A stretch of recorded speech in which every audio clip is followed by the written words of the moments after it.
Contradictions in Genesis? All right, let's see it.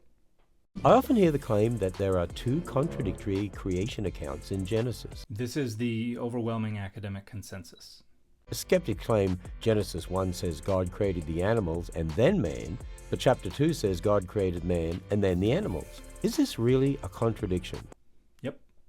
Well, this is an example of a translation error. No, it's not. Some translations read, "Out of the ground the Lord God formed every beast of the field and every bird of the air." But in the original Hebrew, context means this should be translated, "The Lord God had formed," as many translations do translate it. So the argument seems to be that there's something in the context of the Hebrew that directs the reader to understand this as indicating anteriority, that this should be interpreted in the English sense of the pluperfect. And there are absolutely no data whatsoever that support this. This chapter, apart from the reported speech, uses a succession of vayikol verbs, which is how you reflect sequential action in Hebrew. When you want to reflect the pluperfect sense, when you want to indicate anteriority, you disrupt that succession of vayikol verbs, usually by fronting either the direct object or the subject of the verb, putting it with the simple vav with a schwa underneath it, and then moving the verb into the next position, and usually it is in the katal form. You don't have that here.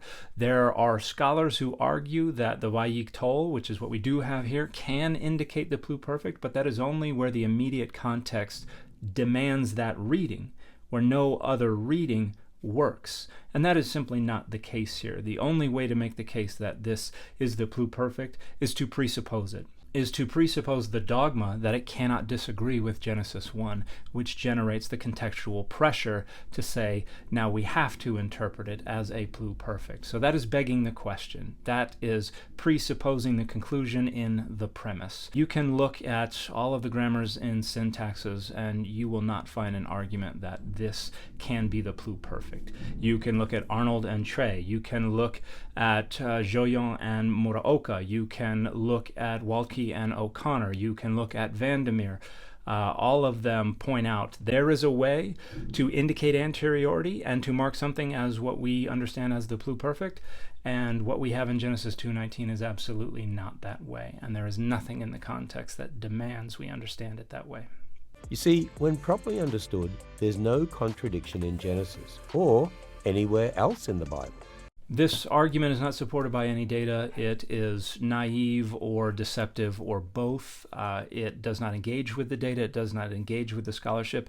It cannot engage with the scholarship. But that's not the purpose of apologetics. The purpose of apologetics is to perform the capacity for engagement with the scholarship, because the audience is not the people who don't already believe. It's the people who already believe and who just want to feel validated in that belief, and they will feel validated by seeing someone performing the capacity for engagement with the scholarship.